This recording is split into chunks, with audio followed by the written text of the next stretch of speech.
Good morning, everyone. Good morning. Today we have Nancy Coughlin, who Allison mentioned is Executive Director of Person to Person. It's one of the agencies who's a mission partner of ours, and they serve Greater Fairfield County. And she's going to talk to us today about their activities and how the communities that they serve have been impacted by the pandemic. So without further ado, I think I'll hand it over to you, Nancy. Michelle? I'm unmuted. Good morning, and thank you so much for inviting me to be with you today. I'm so glad that I could make it. I just came back yesterday from a week on Martha's Vineyard, relaxing with my family, and so I'm happy that I was able to be home in time to do this. I did actually do some Zoom meetings from Martha's Vineyard, but I was in a beach cover up in my hair and a ponytail, and so today you get the showered version with me, which is slightly less hairy than from the porch on the cottage. So happy to be here. Happy to see all of you. Reverend Sinclair knows me from my time as the executive director of Neighbor to Neighbor in Greenwich, which is a job that I held for 7 years before coming to Person to Person. I've only been at Person to Person for a year, but I have lived in Darien for 20 years, so I know all about Person to Person for many, many years before becoming the executive director. And the work is very similar to the work that I was doing in Greenwich, and Reverend Sinclair was one of our community partners there, and a very special one. So we were sad. I was sad when she left Greenwich, and now I'm just absolutely excited that I get to see her again. So to all of you for your work and your partnership. As you know, this is work that no one agency can do alone. It is an absolute community endeavor. At Person to Person, we're serving thousands of people, and we do that through holding food drives and collecting donations and working with 4,000 volunteers each year. There's no way that our small staff could do this much work. So all of you are key to what we're doing, as well as all of our other community partners. So I want to thank you at the outset for your help and your work. Allison, I can share my screen if that works, I think. Yeah, I have it queued up, or you can share your screen. I just need to give you the, make sure I can give you the power to do that. If I make you a co-host, Craig, does the co-host have the capacity to share screens? Yes. Okay, so I'm going to go ahead and do that so that maybe you can. And Nancy, I'm finding if you, when you're a little bit closer, your sound is a little bit better. When you lean back, we lose you just a tad. So if you could just lean in a smidge, and just so that everyone is aware, we are going to go ahead and record this conversation so that we can share some of the news with our wider community after this morning's gathering. So just wanted to let you know that we are recording. Okay, Nancy, I think that I have given you co-host ability, so go ahead and give it a try.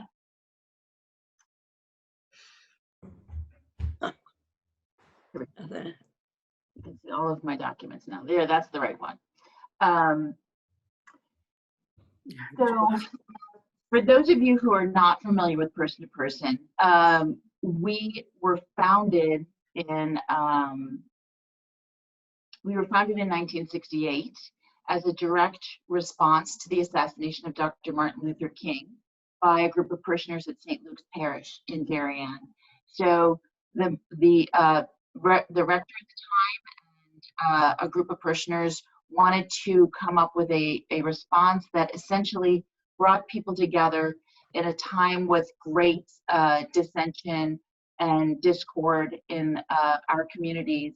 And so the response they decided on was helping members of communities that are surrounding Darien. So the original vision was very much about assisting people, but it was also very much about bringing people together and having community and working with the communities of Stamford and Norwalk to make sure that people in Darien were having a broader experience. And so that is very much, that's where the name comes from, person to person, and it's very much true of the work that we do.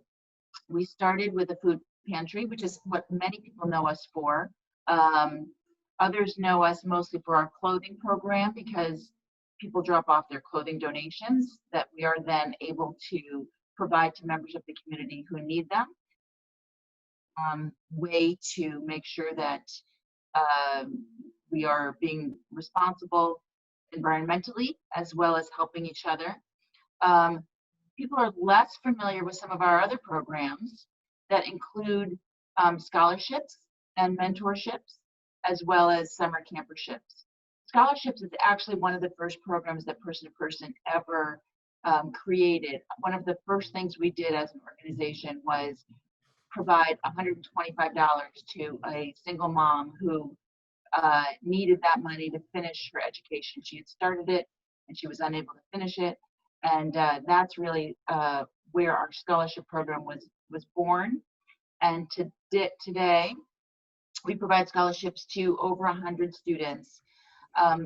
Most of them are first generation students, and some of them we pair with adult mentors. So the mentor scholars are all 100% first generation students. And what we find is that a lot of kids who don't have family members who have been to college before them don't have the type of casual knowledge that they've absorbed. So when they arrive at campus, they often feel like a fish out of water. They feel like they don't deserve to be there. They feel like they don't belong there.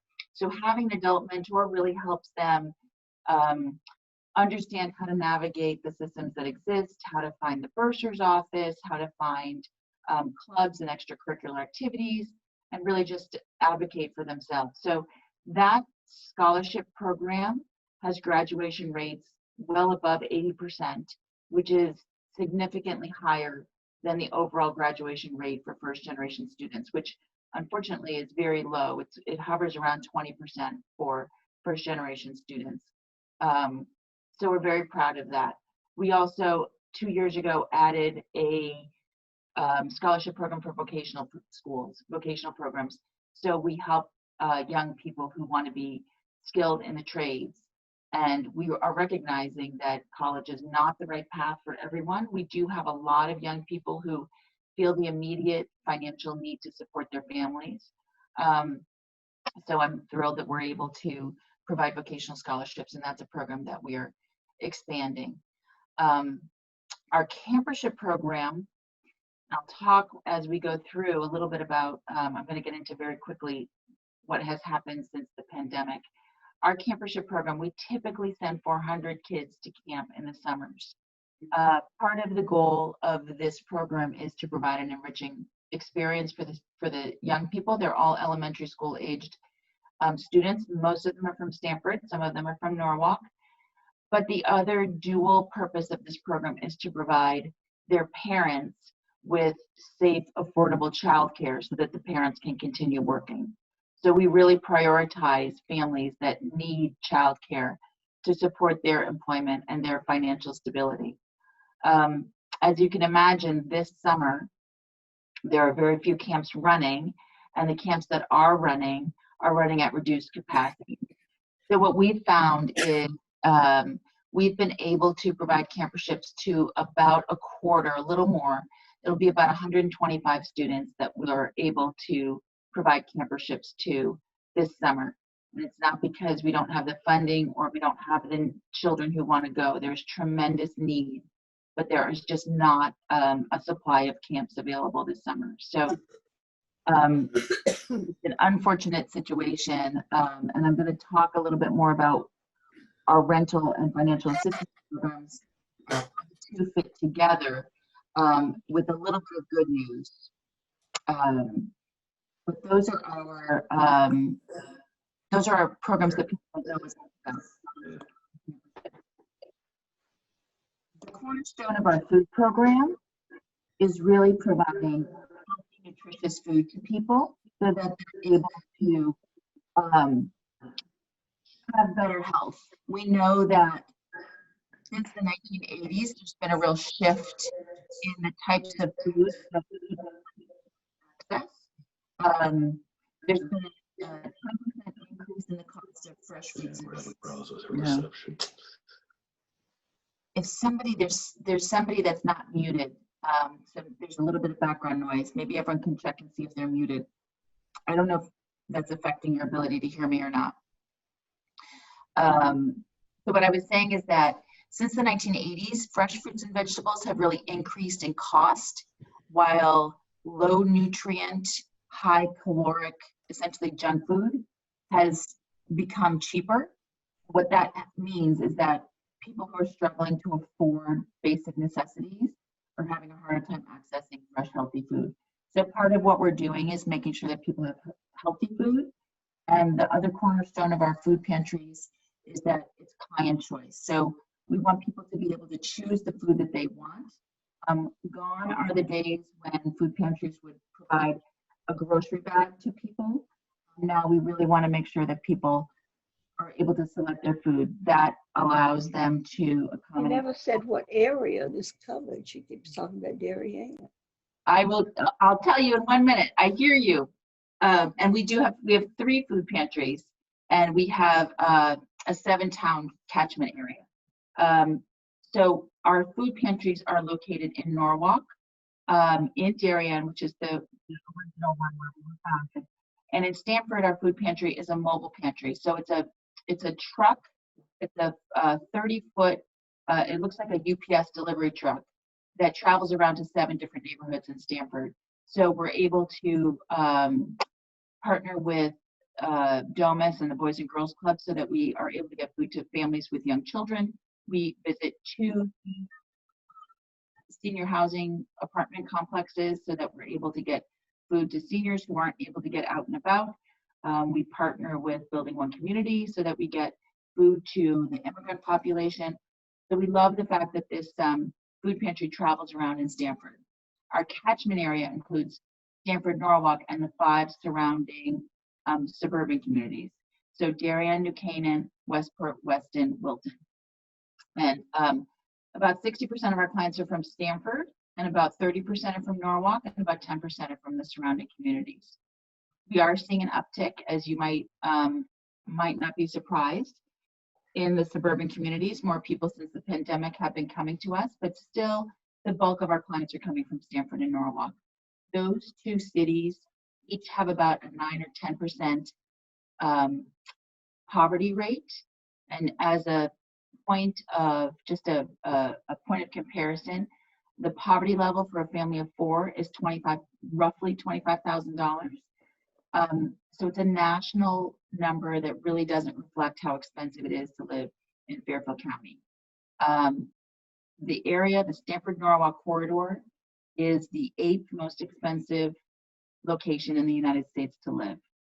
So this is one of the factors that really has affected our clients. This existed prior to the pandemic, and it is existing through the pandemic. And I'm going to talk a little bit about some of the things that are unique to Fairfield County. The high cost of living is one of them. Most of our clients identify housing and medical needs as the 2 reasons that they are forced to seek assistance from person to person. The other factors that are really affecting our service area is that we have in Fairfield County, Connecticut, half of Connecticut's undocumented population. So there are a lot of people that are living in our area who are not able to access federal benefits. They're not able to access SNAP, which is what used to be the food stamp program, is now called SNAP, Supplemental Nutrition Assistance Program. And we also were, as you all know, we were hit very hard with the pandemic with COVID-19 early on. So that affected our clients because people had a hard time getting out of the house in order to access food. And many people were laid off.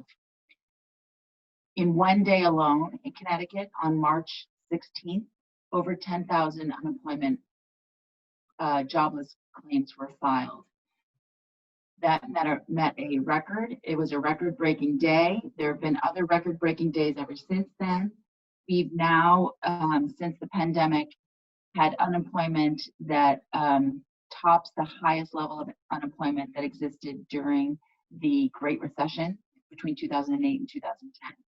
So there is some good news that it looks like unemployment is not going to reach the height that some experts thought it might due to the pandemic, but it's still hovering around 19-20% when you take into account the people who were working in non-traditional jobs, the self-employed people, the Uber drivers, the house cleaners, the people who are not really able to access unemployment. We still have clients who are coming to us now who have not been able to access unemployment benefits yet. They're still waiting for their benefits to come through. So there was a several month lag for many people who were working and were laid off or furloughed, and before they were able to access any benefits. So we had a very large surge in people coming to ask for help. I just want to note one more, this slide really, the pandemic hasn't affected everybody equally. Some of the stimulus money that has been approved as part of the CARES Act and the Families First Coronavirus Act, particularly the $600 on top of existing unemployment claims, has really benefited a lot of people. Some people actually are making more on unemployment than they were when they were working because of that additional $600. So it's been a very interesting challenge.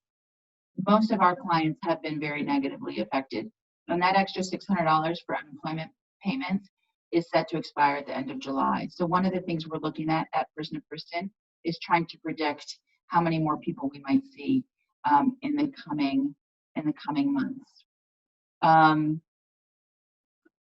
So person to person is an essential business. We never closed. We've been open throughout the pandemic. We right away transitioned all of our services to contactless.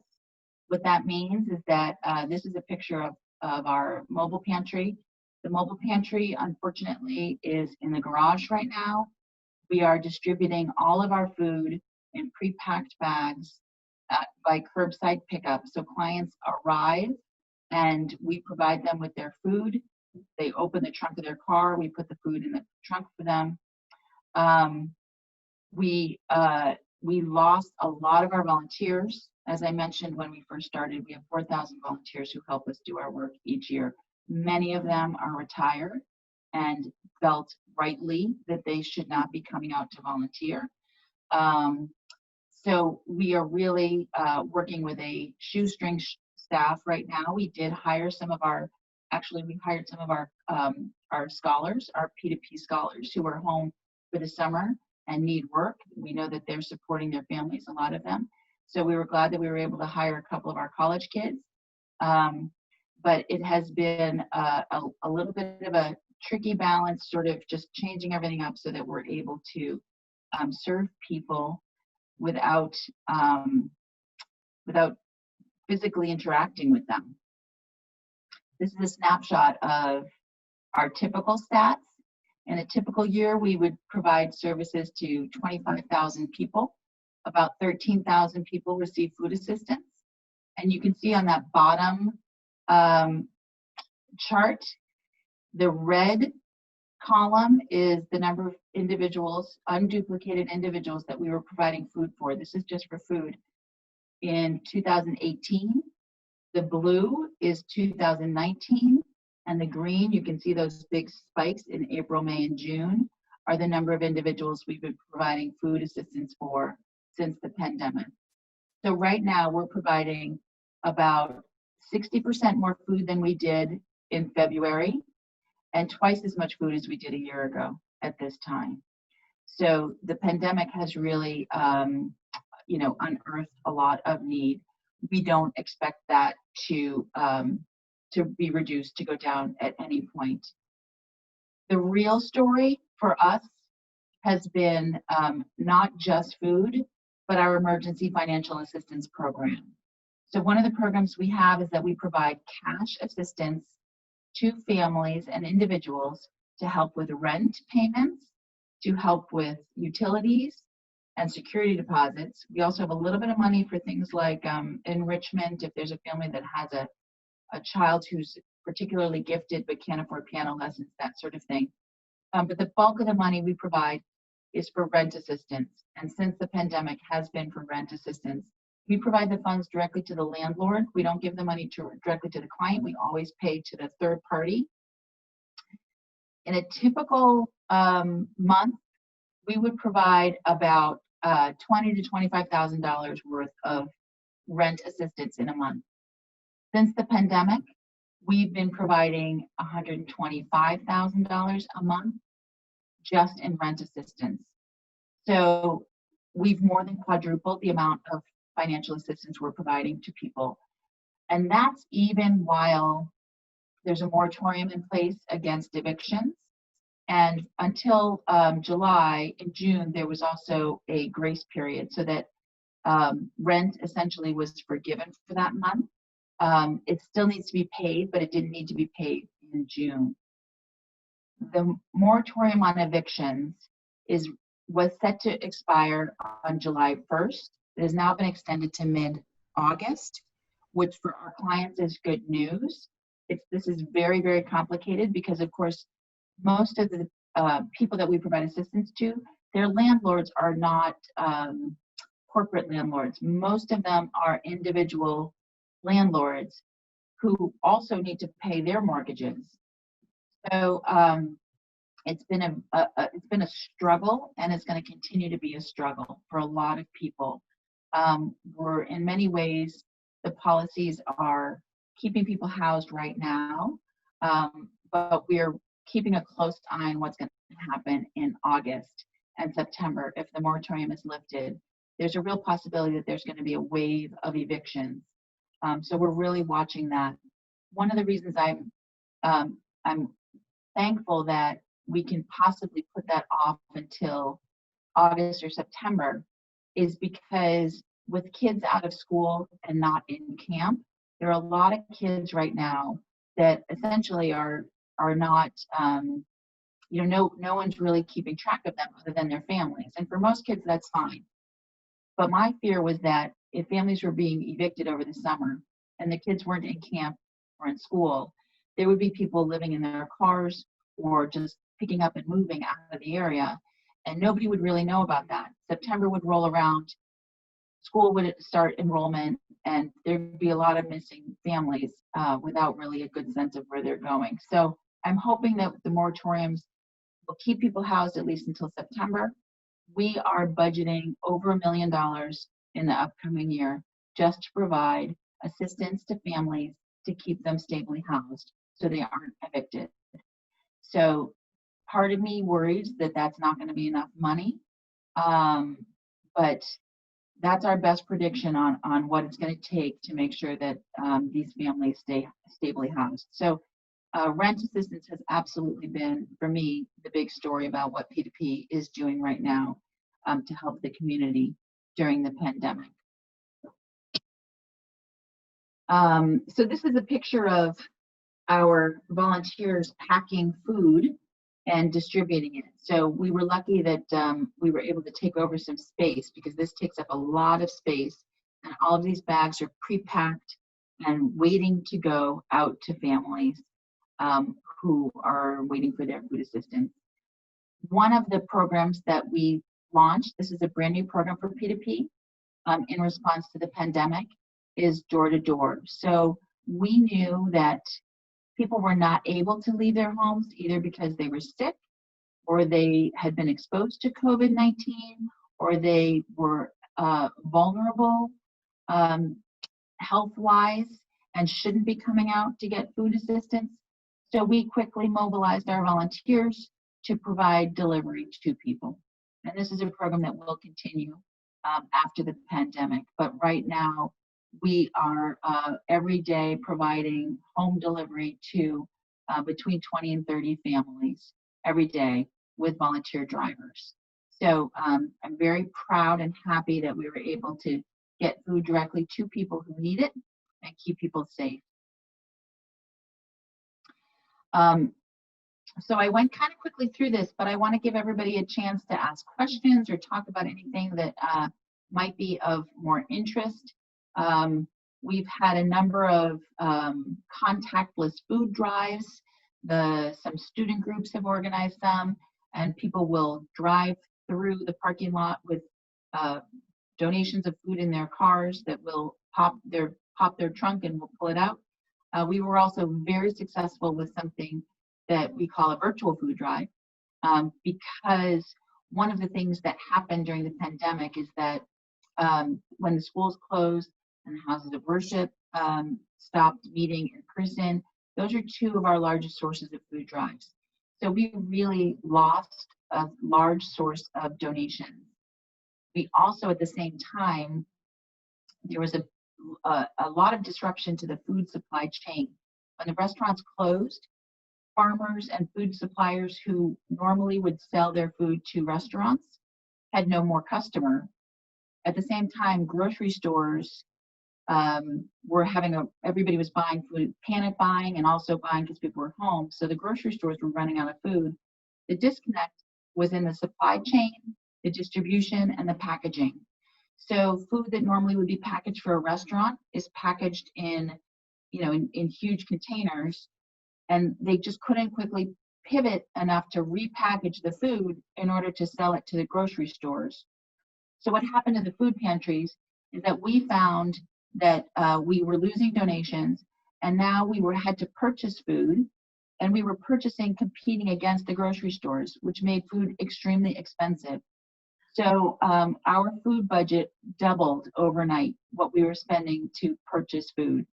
So having a virtual online food drive allows people to donate funding, donate dollars directly to P2P, which we then use to purchase food.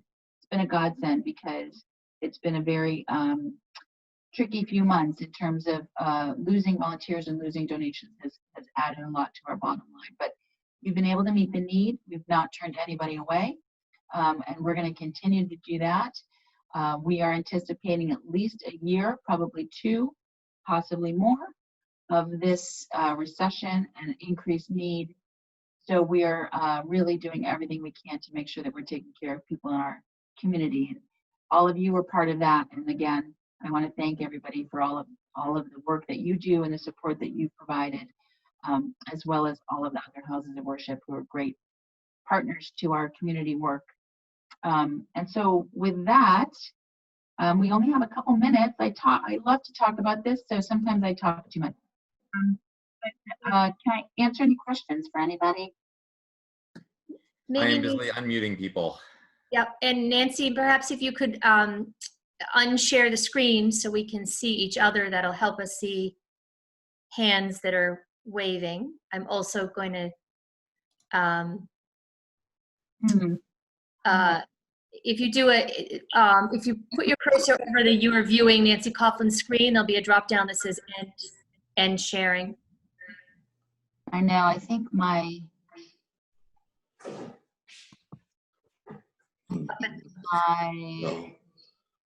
I think she's the only one who can do that. At the top, Nancy? Yes. Yeah, if you scroll over you're viewing Nancy's screen or view options. There we go. I was looking at the bottom. Yep. I think I put the Zoom thing down. She's okay now. We're done. Yeah. Hello. Hello. I'd like to ask, it's Martha. Hi, Martha. I'd like to ask whether you cooperate with Human Services in Westport, for instance. Are you a standalone? Is there any cooperation there? Yes, there is cooperation. It's mostly, we've spent a lot of time communicating with each other to talk about what each of us is doing to make sure that we're meeting the need and we're not duplicating where there's duplication. Wilton, Westport, you guys have amazing departments of human services, really well staffed and professional. been a joy working with our colleagues there. So we've been in the beginning, we were in communication weekly. We were all on calls every week. So yeah, we try to coordinate as much as we can. Thank you so much. I've been very involved in that, so I'm concerned. Thank you. Holly.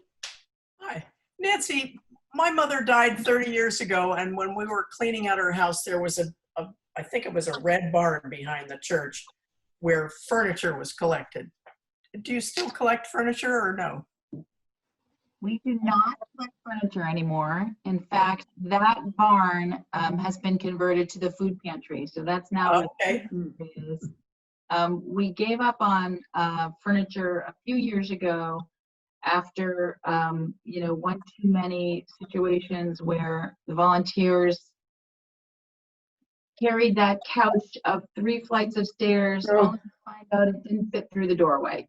So furniture is a tricky business. It's very labor intensive. So unfortunately, what we do try to do is connect people. If they have furniture that they want to donate to somebody, we'll try to connect them with people who need it and let them figure out the logistics. Okay, thanks. Rob, excuse me. Hi, Nancy, thank you. Thank you for your service. My heart is with you. I was blessed, fortunate to, until the pandemic, volunteer and serve on a food truck with the Bridgeport Rescue Mission, indeed in the homeless areas. And, one of the most rewarding things I've ever done in my life.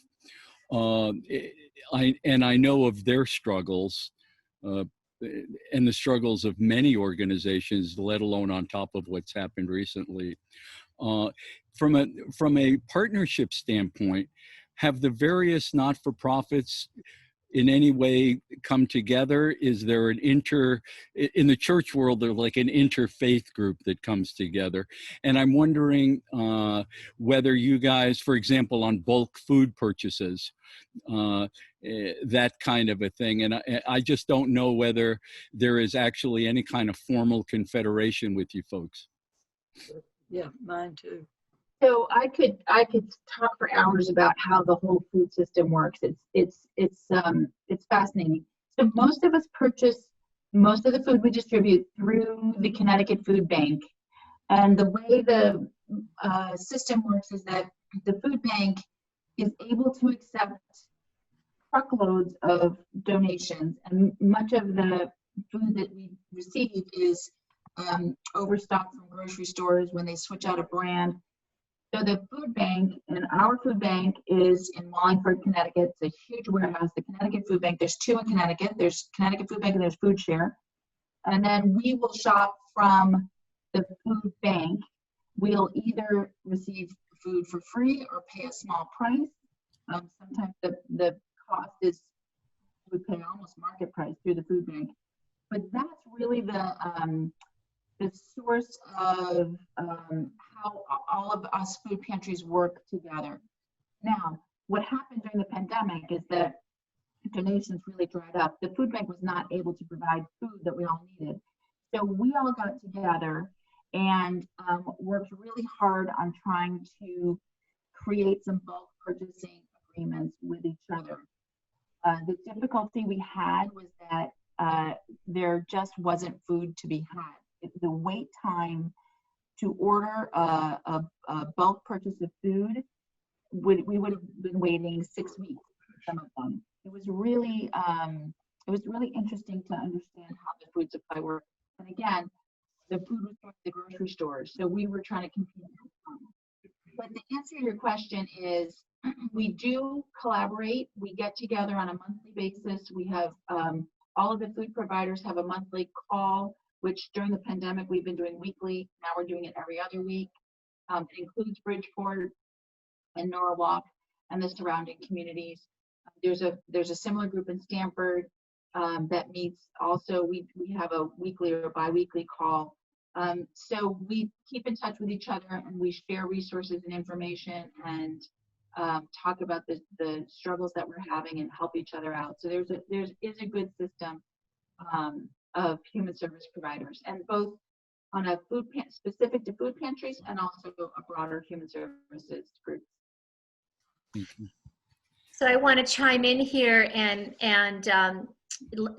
either remind you or let you all know that for the last several years, our Westport Beach Service, which has been co-hosted by the United Methodist Church of Westport and Weston and Saugatuck Church, along with Wilton, Northfield, and Greens Farms, has taken an offering each Sunday. And at the end of the summer, that the proceeds from that summer offering have been divided between two of our community partners, Homes with Hope and Person to Person.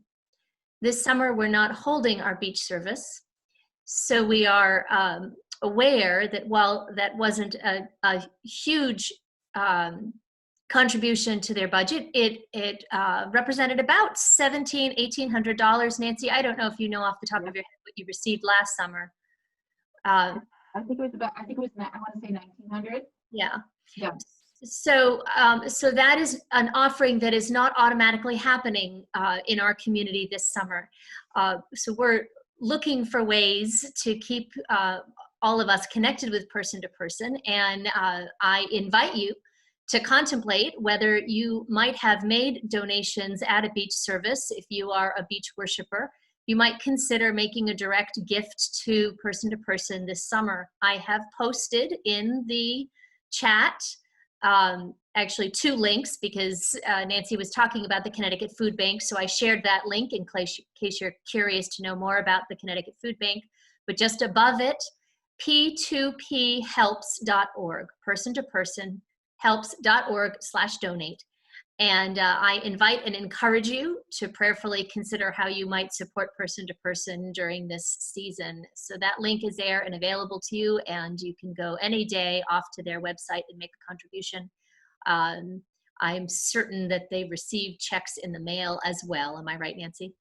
Absolutely. Yes, of course.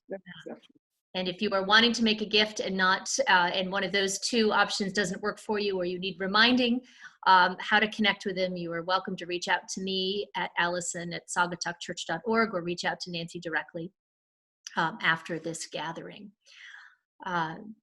Thank you for that. Are there any last questions? We wanted to be respectful of Nancy's time, and she's been really gracious to give such a good and thorough overview of what's been happening there. But any other questions for her? Cynthia, you're on mute. So if you go ahead and just unmute, and then the floor is yours. Nope, you're still on mute. Yeah, I'm clicking ask to unmute, but yeah, but then she needs to, so one of you needs to stop. She's got it, she's got it. Got it. All right, you're on, Cynthia. Oh, okay. Yeah. I wonder what the population, maybe you covered this and I missed it, at Person to Person is. Is it mostly Norwalk? I mean, I know there are people in Westport that are in need. Mm-hmm. And do they know the way to Person? Do they have a way to find out how they can get over there to take advantage of what you have to offer? Yeah, so about 60% of the people that come to Person are Stamford residents, 30% are Norwalk residents, and 10% come from the surrounding communities.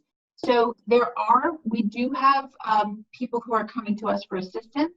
It's not the bulk of the people that we're serving, but we do have people. So typically, the way they will find us is through their own town's Department of Human Service. That's usually the first place where people go, and then they will make the connection with us. If not us. People also often will find us through 211, which is the statewide info line. There's an online website, and there's also a phone number. And that's a clearinghouse where people find a lot of resources and referrals. Okay, because there was one person I knew who did not have sufficient winter clothes, went over and got outfitted, and it was wonderful. So, yes. Thank you. Yes.